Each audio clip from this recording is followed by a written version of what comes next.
जय हिंद साथियों, स्वागत करता हूं आपके अपने YouTube चैनल पर। मैं संदीप चौधरी एक बार फिर गौरव ज्ञानधारा वन लाइनर बुक के साथ आपके सामने हाजिर हुआ हूं। जैसा कि आप सभी को पता है, हमारी डेली क्लास रहती है जिसमें अपन गौरव ज्ञानधारा वन लाइनर बुक का रिवीजन कर रहे हैं रीट लेवल फर्स्ट और सेकंड के लिए, जैसा कि आप देख पा रहे हैं। और इसमें अपनी 14 क्लासें कंप्लीट हो चुकी है। अभी आज हमारी 15 नंबर क्लास रहेगी।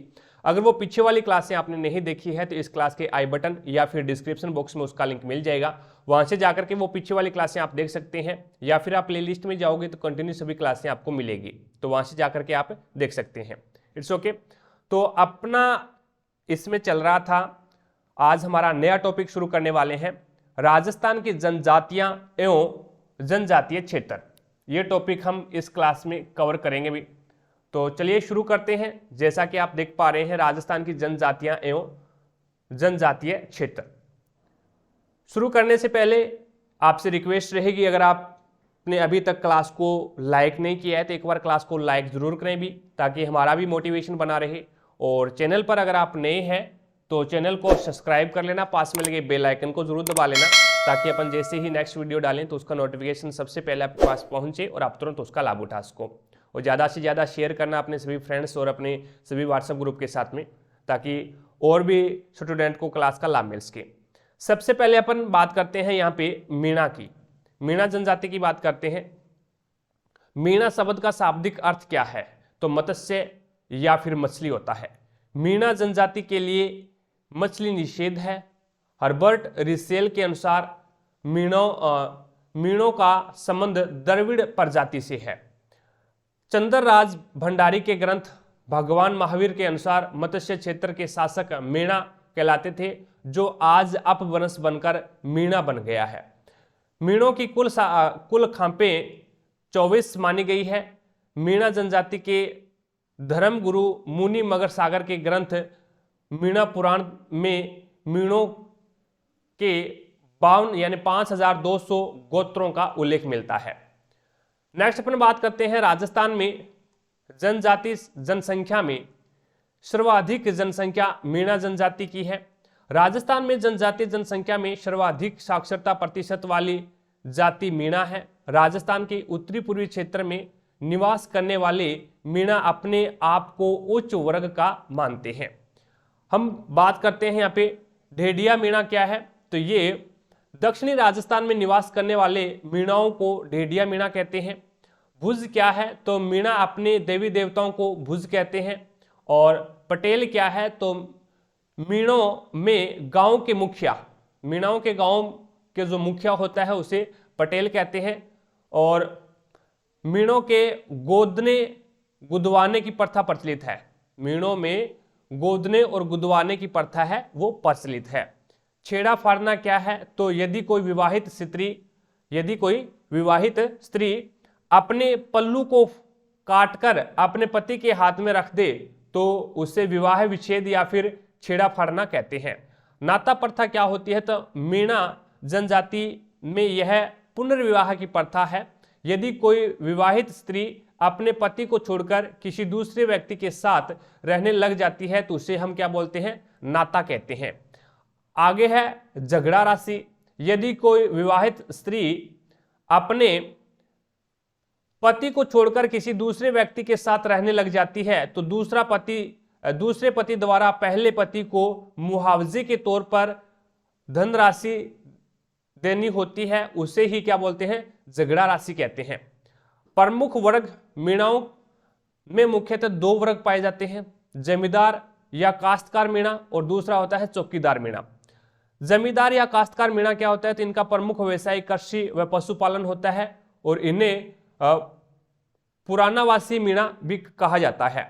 चौकीदार मीणा क्या होता है, तो इसका व्यवसाय मुख्यतः राजाओं व जागीरदारों के महलों व धन की चौकीदारी करना है और इन्हें है वो नयावासी भी कहा जाता है। नयावासी किसे कहते हैं, तो चौकीदार मीणाओं को कहते हैं।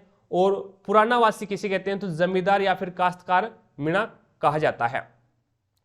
मीणों के आराध्य देवी जीण माता जो कि रेवासा सीकर में है, और मीणों के आराध्य देव है वो भूरिया बाबा जो कि गौतम ऋषि है। और मीणा जनजाति के लोग भूरिया बाबा की झूठी कसम नहीं खाते भूरिया बाबा का मेला सिरोही में प्रतिवर्ष लगता है। आगे अपन बात करते हैं भील की। तो यहाँ पे राजस्थान के भील बाहुल्य क्षेत्रों में भीलवाड़ा, बांसवाड़ा, डूंगरपुर, उदयपुर, सिरोही, चित्तौड़गढ़ आदि जिले हैं और भीलों में बागड़ी या भीली भाषा बोली जाती है। भीलों के छोटे गांव को फला और बड़े गांव को पाल कहा जाता है। भीलों के एक गांव में एक ही वंश की शाखा होती है जिसे पाल, फला या ढाणी कहते हैं और पाल के मुखिया को पालवी कहते हैं। खोइतू क्या है? तो लंगोटिया भील कमर में जो लंगोटी पहनते हैं उसे हम क्या बोलते हैं? खोइतू कहते हैं। कछावू क्या है? तो भील स्त्री घुटनों तक का जो घाघरा पहनती है उसे कछावू कहते हैं। ओढ़नी या लुंगड़ी क्या है? तो भील स्त्रियों द्वारा पहने जाने वाली ओढ़नी क्या कहलाती है? ओढ़नी या लुंगड़ी कहलाती है। भील स्त्रियों में तारा भांत की ओढ़नी है वो अत्यधिक लोकप्रिय है। नेक्स्ट अपन बात करते हैं तीरिया क्या है? तो तीरिया है वो भीलों में विवाह के अवसर पर दुल्हन द्वारा जो पीले रंग का लहंगा पहना जाता है उसे तीरिया कहते हैं। पुरुषों के वस्त्र, भील पुरुषों के वस्त्रों में धोती, बड़ी पगड़ी तथा अंगोछा कमर में लपेटते हैं। पुरुषों द्वारा पहने जाने वाली धोती, कुर्ता व अंगरखी को डिपाड़ा कहा जाता है। भील पुरुषों द्वारा पहना जाने वाला वस्त्र है वो फालू है। और पोत्या क्या है? तो यह भील पुरुषों द्वारा सिर पर पहना जाने वाला सफेद साफा या फिर पगड़ी पोत्या कहलाती है। पोती दद्दा क्या है? पोती दद्दा क्या है? तो ये भील धोती, बड़ी व पगड़ी पहनते हैं। पोती दद्दा भील है वो धोती, बड़ी व पगड़ी पहनते हैं। और फेंटा क्या है? तो फेंटा है वो भील पुरुषों द्वारा सिर पर पहना जाने वाला पीला, लाल या केसरिया रंग का साफा फेंटा कहलाता है। शिरिया क्या है? शिरिया तो ये क्या है? एक सिंदूरी या फिर पीले रंग का पहनावा है जिससे विवाह अवसर पर भील स्त्रियां पहनती है। ढारिया क्या है? तो भीलों के घरों के बाहरी बैठक के बरामदे को ढारिया कहते हैं। भीलों में विवाह के अवसर पर दुल्हन द्वारा पहने जाने वाले पीले रंग का लहंगा होता है जिसे हम पीरिया या फिर तीरिया कहते हैं। नेक्स्ट आगे चलते हैं। परिजनी क्या है? परिजनी क्या है? तो भील स्त्रियों द्वारा पैरों में पहने जाने वाली पीतल की मोटी चूड़ियां क्या कहलाती हैं? परिजनी कहलाती है। भीलों में प्रचलित नृत्यों में हाथीमना, गौरी, गेर व नेजा नृत्य प्रमुख है। हाथीमना नृत्य है वो विवाह के अवसर पर भीलों द्वारा किया जाता है और गौरी नृत्य है वो बुढ़िया देवता की आराधना में भीलों द्वारा किया जाता है। नाता क्या है? तो यह एक विवाह समझौता होता है जिसमें एक विधवा स्त्री का विवाह किसी अन्य पुरुष से कर दिया जाता है जिसे दुल्हन को चुनरी ओढ़ाना कहते हैं। नाता प्रथा को मारवाड़ में चुनरी पहनाना भी कहते हैं। नाता प्रथा है उसको मारवाड़ में क्या बोला जाता है? चुनरी पहनाना बोलते हैं, चूड़ी पहनाना है, चूड़ी पहनाना भी कहा जाता है। कू क्या है? तो भीलों के घरों को कू कहते हैं। भील अपने घरों को टापरा भी कहते हैं। घर के बाहर बने बरामदे को ढालिया कहा जाता है। भीलों के गांव को पाल या फला कहते हैं और भीलों में पाल के मुखिया को गमेती या पालवी कहते हैं। नेक्स्ट अपने पास में यहां पे आता है भोजन। तो भील सामान्य भोजन पसंद करते हैं तथा भोजन में मक्का की रोटी व प्याज की सब्जी पसंद करते हैं। भील महुआ की शराब व ताड़ का रस बड़े चाव से पीते हैं। भीलों में पितृसत्तात्मक व संयुक्त परिवार प्रथा पाई जाती है। परिवार का मुखिया पिता होता है। भील जनजाति में अंतर विवाह नहीं करते। भीलों में एक विवाह व बहुविवाह दोनों प्रथाएं प्रचलित है। भीलों में विवाह का प्रस्ताव वर पक्ष द्वारा रखा जाता है। दापा क्या है? तो भीलों में विवाह के अवसर पर वर पक्ष द्वारा कन्या को जो धन दिया जाता है उसे ही दापा या फिर कन्या मूल्य कहते हैं। भीलों में विधवा विवाह का प्रचलन भी है लेकिन छोटे भाई की पत्नी से बड़े भाई विवाह नहीं कर सकता। नेक्स्ट अपन बात करते हैं हाथी वेंडो प्रथा।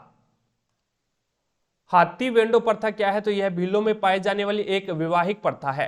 अपहरण विवाह क्या है? तो यह भीलों में विवाह की सह पलायन प्रथा है, और जिसमें लड़का लड़की भागकर 2 या 3 दिनों के बाद वापस घर में आने पर उनके विवाह को स्वीकार कर लिया जाता है। भील कभी भी केसरिया नाथ जी यानी ऋषभ देव जी व काला बावजी या कालाजी के चढ़ी केसर का पानी पीकर झूठ नहीं बोलते। भीलों को गोदने गुदवाने का बहुत शौक होता है, और मुख्य रूप से स्त्रियां मंगरूठी का पहनावा करती हैं या फिर पहनावा पहनती है तथा लाल रंग की साड़ी पहनती है। नेक्स्ट अपन बात करते हैं, आगे चलिएगा। प्रमुख त्योहार कौन से हैं? तो भीलों के प्रमुख त्योहार, यहाँ पे प्रमुख त्योहार होली है। भिलूड़ा गांव की परंपरागत राड़ खेलना होली प्रसिद्ध है। राड़ खेलना होली में पत्थरों से होली खेली जाती है। डूंगरपुर के कुछ क्षेत्रों में भीलों द्वारा गोबर के कंडों से होली खेली जाती है, जो एक परंपरा है। बेलाना क्या है? तो भीलों में यांत्रियों के मार्गदर्शन को बेलाना कहते हैं। भील हमेशा अपने घर से आए शत्रु का भी सम्मान करते हैं। भील हमेशा अपने घर आए शत्रु का भी सम्मान करते हैं तथा उन्हें नुकसान नहीं पहुंचाते। फायरे क्या है? तो यह भीलों का रणघोष है। भील जब कभी विपदा में होते हैं तो ढोल बजाकर या किलकारी मारकर सभी भीलों को अपने अस्त्र शस्त्र के साथ इकट्ठा कर लेते हैं तथा फायरे के रणघोष के साथ दुश्मन पर हमला करते हैं। भगत क्या है? तो भीलों में धार्मिक संस्कार संपन्न करवाने वाले व्यक्ति को भगत या फिर महाराज कहते हैं तथा धार्मिक कार्य करवाने वाले को यजमान कहा जाता है। नेक्स्ट अपन बात करते हैं, भराड़ी क्या है? तो भराड़ी भीलों में विवाह अवसर पर जिस लोक देवी का भित्ति चित्र बनाया जाता है उसे क्या बोलते हैं? भराड़ी कहते हैं। वनेश्वर मेला, यह आदिवासियों का कुंभ कहलाता है। वनेश्वर धाम डूंगरपुर जिले में स्थित है, जहां सोम माही जाखम नदियों का संगम है, त्रिवेणी संगम है। वनेश्वर डूंगरपुर में माघ पूर्णिमा को विशाल मेला लगता है।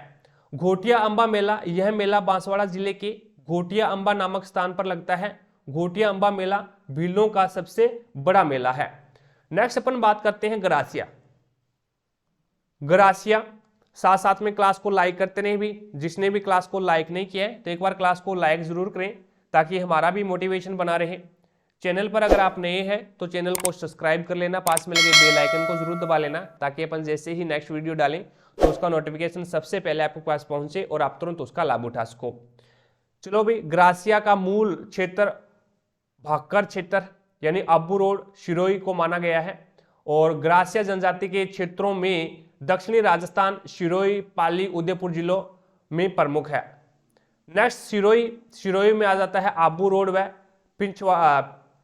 पिंडवाड़ा तहसील, और पाली में आता है बाली तहसील, और उदयपुर में आता है कोटड़ा व गोगुंदा तहसील, जहां पे ग्रासिया है।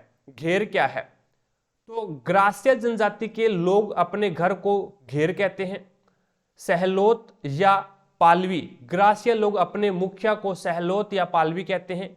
और फालिया क्या है? तो ग्रासिया लोग गांव की सबसे छोटी इकाई को फालिया कहते हैं। नेक्स्ट अपन बात करते हैं यहाँ पे हुर्रे। हुर्रे क्या है? तो ग्रासियों में मृत्यु के बाद जो स्मारक बनाए जाते हैं उसे हुर्रे कहते हैं।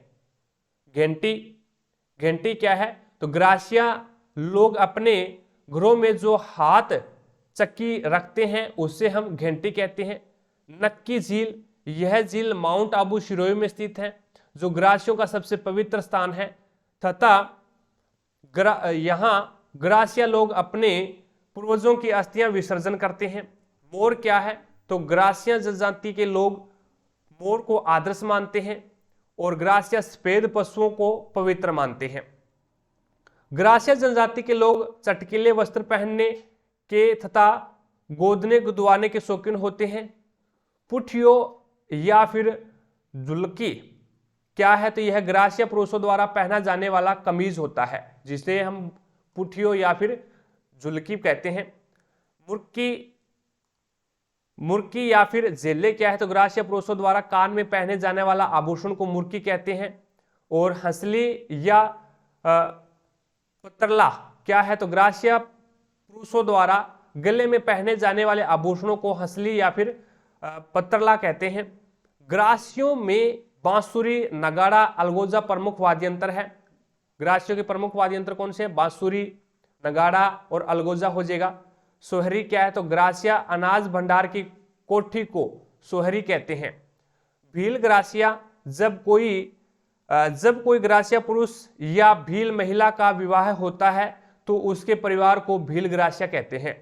गमेती ग्रासिया क्या है? तो जब कोई ग्रासिया स्त्री का भील पुरुष का जब कोई ग्रासिया स्त्री और भील पुरुष का विवाह होता है तो उसके परिवार को गमेती ग्रासिया कहते हैं। यहाँ पे भील ग्रासिया क्या होता है? तो इसमें क्या है? पुरुष तो क्या होता है? ग्रासिया होता है और महिला है वो भील होती है, तो उससे भील ग्रासिया कहते हैं। लेकिन जब स्त्री ग्रासिया हो, स्त्री क्या हो? ग्रासिया हो और पुरुष क्या हो? भील हो, तब उनका विवाह हो तो उसे हम क्या बोलेंगे? गमेती ग्रासिया कहेंगे। ग्रासियों का परिवार है वो पितृसत्तात्मक होता है। ग्रासियों के प्रमुख नृत्यों में लूर नृत्य, वालर नृत्य, घुम्बर नृत्य, मांदल नृत्य, गेर नृत्य, कुद नृत्य, जवारा नृत्य, मोरिया नृत्य आदि प्रमुख हैं। नेक्स्ट, ग्रासियों में कुंवारी लड़कियां लाख की चूड़ियां पहनती हैं तथा विवाहित स्त्रियां हाथी दांत की चूड़ियां पहनती हैं। हेलरू क्या है? तो यह ग्रासिया समाज का एक सहकारी संस्था है। ग्रासियों में प्रचलित प्रमुख विवाह में मोरबंदिया विवाह, मेलबो विवाह, तानना विवाह, सेवा विवाह आदि प्रमुख है। मोरबंदिया विवाह, यह विवाह हिंदुओं के ब्रह्मा विवाह की तरह होता है। मोरबंदिया विवाह है, यह विवाह हिंदुओं के ब्रह्मा विवाह की तरह होता है। इस विवाह में वर वधू मिलकर चंवरी के फेरे लेते हैं और इस प्रकार के विवाह को ब्रह्मा को दक्षिणा देते हैं। नेक्स्ट अपन बात करते हैं, आगे चलते हैं और आगे यहाँ पे आता है मेलबो विवाह कौन सा है? तो मेलबो विवाह है वो ग्रासियों में प्रचलित यह एक विवाह की प्रथा है जिसमें वधू के घर बारात बुलवाने के बजाय वधू को सीधे ही वर पक्ष के घर छोड़ आते हैं। ग्रासिया जनजाति में ब्राह्मण द्वारा फेरे करवाने की आवश्यकता नहीं होती है। तानना विवाह क्या है? तो यह यदि किसी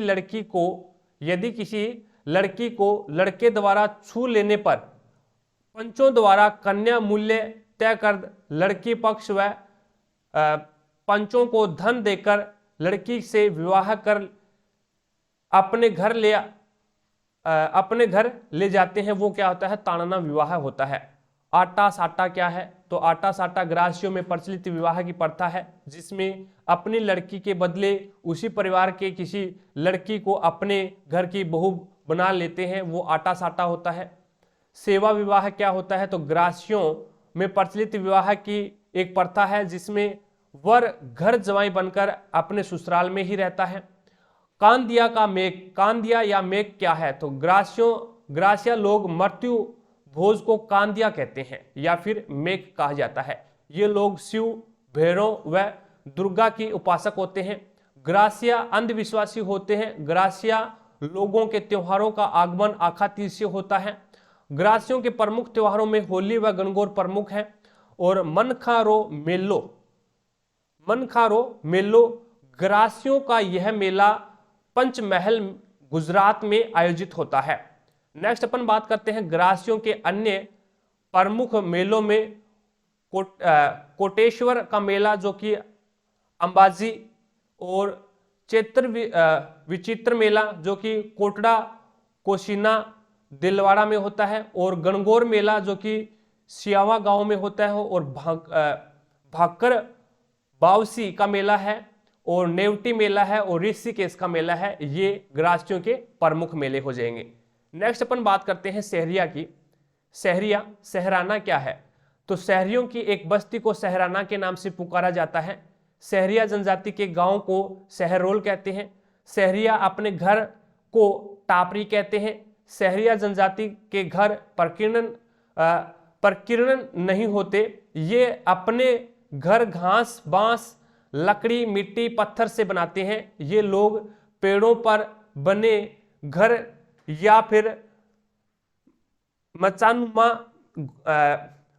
मचानुमा घरों को गोपना, कोरुआ व टोपा आदि नामों से पुकारते हैं। बंगला या हथाई क्या है? तो ये शहरियों के गांवों के बीच में एक झोंपड़ी नुमा सामुदायिक घर होता है, जिसे ये लोग बंगला या फिर हथाई कहते हैं। नेक्स्ट अपन बात करते हैं आगे चौरासिया पंचायत क्या है? तो शहरियों की सबसे बड़ी पंचायत चौरासिया पंचायत है, जिसकी बैठक वाल्मीकि आश्रम सीतामढ़ी 12 में होती है। वाल्मीकि आश्रम को शहरियों का तीर्थ स्थल माना जाता है। इनकी मुख्य उपज व खाद्यान्न ज्वार है। शहरिया भोजन में ज्वार, मक्का की रोटी, मीठी लापसी, पुआर व चूरमा बाटी आदि अधिक पसंद करते हैं। शहरियों का सबसे बड़ा मेला सीतामढ़ी मेला केलवाड़ा 12 में लगता है, आयोजित होता है, जो वैशाख अमावस्या को लगता है। और कपिल धारा का मेला कार्तिक पूर्णिमा को लगता है, जिन्हें शहरियों का कुंभ कहा जाता है। और शहरिया जनजाति के लोग वाल्मीकि जी को अपना आदि गुरु मानते हैं। नेक्स्ट अपन बात करते हैं कुशीला तथा भंडेरी। कुशीला तथा भंडेरी शहरिया अपने घरों में मिट्टी से बनी अनाज की छोटी कोठी को कुशीला या फिर बड़ी कोठी को भंडेरी कहते हैं। कोड़िया देवी क्या है? तो कोड़िया देवी शहरियों की कुल देवी कोड़िया देवी है। शहरियों में स्त्री पुरुष एक साथ नृत्य में भाग नहीं लेते हैं। शहरिया लोग मृतक का श्राद्ध नहीं मानते हैं। कोतवाल शहरिया अपने गांव के मुखिया को कोतवाल कहते हैं। शहरियों के विवाह में वर द्वारा 6 फेरे वधू के चारों ओर लेने होते हैं तथा एक फेरा वर के चारों ओर वधू लेती है। शहरियों में कन्या की गोद में मीठा रखकर सगाई पक्की करते हैं। सगाई पक्की करने की प्रथा रोचक है। नेक्स्ट अपन बात करते हैं मेले में जीवन साथी चुनने की प्रथा शहरियों में बहुत प्रचलित है। और शहरिया स्वभाव से संतोषी, हिंसा अपराध से दूर और स्वभाव के पक्के तथा कभी भी भीख नहीं मांगते। शहरियों के पुरुष वस्त्रों में अंगरखी यानी सलूका, धोती जिसे हम बोलते हैं पंछा व साफा होता है। शहरियों के पुरुष जो शहरी पुरुष होते हैं, शहरिया पुरुष होते हैं, उनमें वस्त्रों में तो अंगरखी जिसे हम सलूका बोलते हैं और धोती जिसे पंछा बोलते हैं और साफा होता है। खपटा क्या है? तो ये शहरियों के पुरुषों द्वारा सिर पर पहने जाने वाले साफे को खपटा कहते हैं। शहरियों की महिलाओं के वस्त्रों में सलूका यानी कब्जा, लूंगड़ा, रेजा व घाघरा आदि प्रमुख है। धारी संस्कार क्या है? तो शहरिया जनजाति में धारी संस्कार प्रचलित है। इस संस्कार में मृत्यु के 3 दिन शाम को, मृत्यु के तीसरे दिन शाम को अस्थियों व राख को ढककर सुबह पद चिन्ह देखकर पूर्वजन्म की योनि देखते हैं। पूर्वजन्म की योनि देखते हैं। नेक्स्ट अपन बात करते हैं यहाँ पे कंजर जाति। कंजर जाति राजस्थान में कंजर जनजाति मुख्यतः कोटा, बूंदी, झालावाड़, भीलवाड़ा, अलवर, बारां, सवाईमाधोपुर, उदयपुर व अजमेर आदि जिलों में निवास करती है। पटेल क्या है? तो कंजरों में पटेल का प्रमुख स्थान होता है, जो इनके गांव का मुखिया होता है और इनको मोर का मांस बहुत प्रिय होता है। कंजर जनजाति में 100 को गाड़ने की प्रथा है। हाकम राजा का प्याला। कंजर लोग हाकम राजा का प्याला पीकर कभी झूठ नहीं बोलते। दापा क्या है? तो कंजरों में विवाह अवसर पर वर पक्ष द्वारा कन्या पक्ष का जो कन्या मूल्य दिया जाता है उसे दापा कहते हैं तथा इसे तलाक होने पर वापस नहीं लेते। नेक्स्ट अपन बात करते हैं सुखनी क्या है? तो कंजर औरतें कमर में एक विशेष प्रकार का वस्त्र घाघरा व चुस्त पायजामा पहनती है, जिसे खुशनी कहते हैं। ये कभी भी मकान के दरवाजे नहीं लगाते, लेकिन पीछे वाले भाग में एक खिड़की बनाते हैं जो मुसीबत में भागने के काम आती है। कंजरों का मुख्य वाद्य यंत्र मंजीरा और ढोलक होता है। जोगनिया माता क्या है, तो कंजरों की कुल देवी जोगनिया माता है। चौथ माता कंजरों की आराध्य देवी चौथ माता है। चौथ का बरवाड़ा सवाई माधोपुर में। चौथ माता जो कि सेकंड ग्रेड में क्वेश्चन पूछा है अभी एसएसटी में, ठीक है ना। चौथ माता तो किनकी कुल देवी है, तो ये कंजरों की आराध्य देवी है चौथ माता, जो कि चौथ का बरवाड़ा सवाई माधोपुर में है। नेक्स्ट अपन आगे बात करते हैं, यहाँ पे कंजरों के आराध्य देव हनुमान जी हैं। और पाती मांगना, जब कंजर लोग चोरी डकैती लूटमार और अन्य गलत काम करने से पूर्व ईश्वर का आशीर्वाद लेते हैं और उसे पाती मांगना कहते हैं। कंजरों में मरते हुए व्यक्ति के मुंह में शराब की बूंदें डालना एक रिवाज है। आगे आती है सांसी जनजाति है। सांसी जनजाति का राजस्थान में निवास क्षेत्र मुख्य रूप से भरतपुर हो गया। मुख्य रूप से भरतपुर के कुछ भागों में, जहां से खानाबदोश जीवन व्यतीत करते हैं। राजस्थान में ये अनुसूचित जाति वर्ग में शामिल है। नेक्स्ट अपन बात करते हैं आगे, भाकर बावजी क्या है।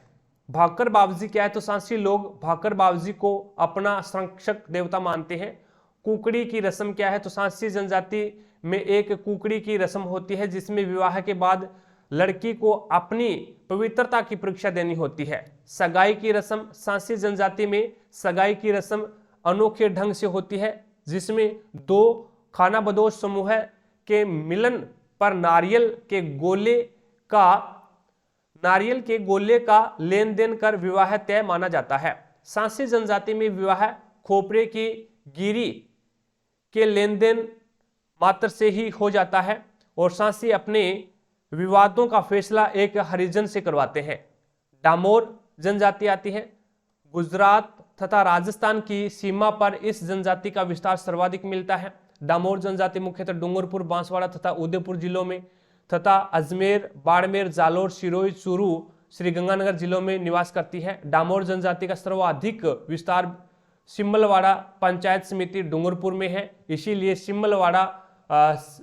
सिम्मलवाड़ा क्षेत्र को डामरिया क्षेत्र भी कहते हैं। डामोर में बहु विवाह विधवा विवाह तथा नाता प्रथा प्रचलित है। डामोर में विवाह के पश्चात लड़का अपने परिवार से अलग रहने लग जाता है तथा माता पिता सबसे छोटे बेटे के साथ रहते हैं। इनके प्रमुख मेलों में छेला बावसी का मेला जो कि पंचमहल गुजरात में लगता है तथा ग्यारसी की रेवड़ी का मेला जो कि डूंगरपुर में लगता है, प्रमुख मेले हैं। डामोर जनजाति में दापा प्रथा प्रचलन में है जिसमें वर पक्ष द्वारा लड़की के पिता को धन दिया जाता है। डामोर जनजाति में पुरुष भी स्त्रियों की तरह गहने पहनते हैं। नेक्स्ट अपन बात करते हैं मुखी। तो डामोर समुदाय के मुखिया को मुखी कहते हैं जो झगड़े का निपटारा पंचायत में करता है। डामोरों के गांव की सबसे छोटी इकाई को फलां कहते हैं।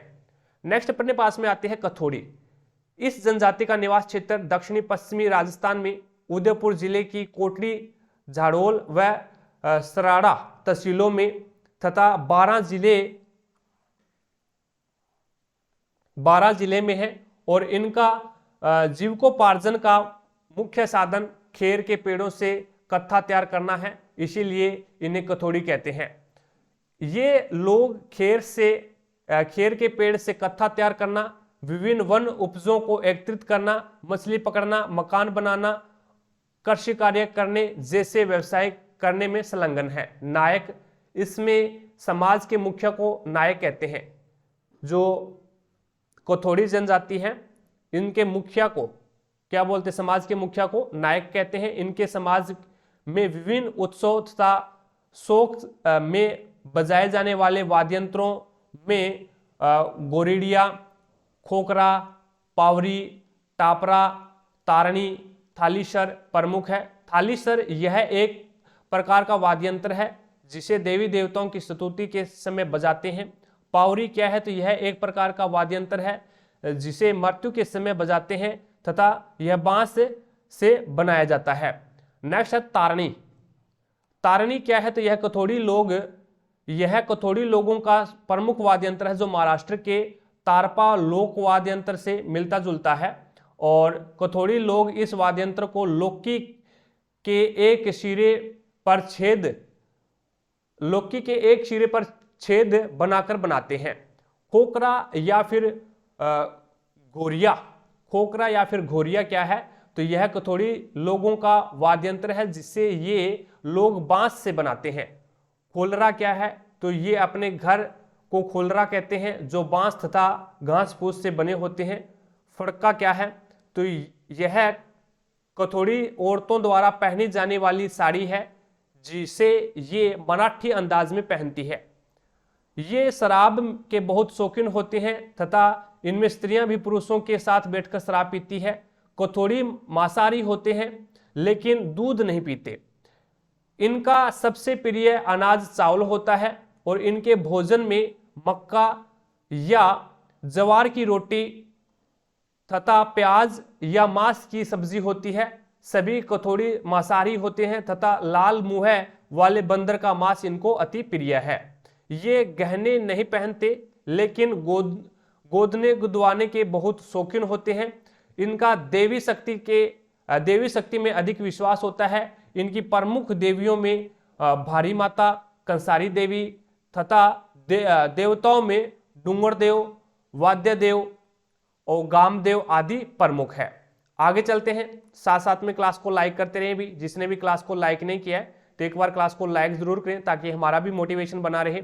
और चैनल पर अगर आप नए हैं तो चैनल को सब्सक्राइब कर लेना, पास में लगे बेल आइकन को जरूर दबा लेना ताकि अपन जैसे ही नेक्स्ट वीडियो डालें तो उसका नोटिफिकेशन सबसे पहले आपके पास पहुंचे और आप तुरंत उसका लाभ उठा सको। धात्विक व अधात्विक खनिज नया टॉपिक आ जाता है और नए टॉपिक की शुरुआत अपन नई क्लास में करते हैं जैसा कि आप सभी को पता है।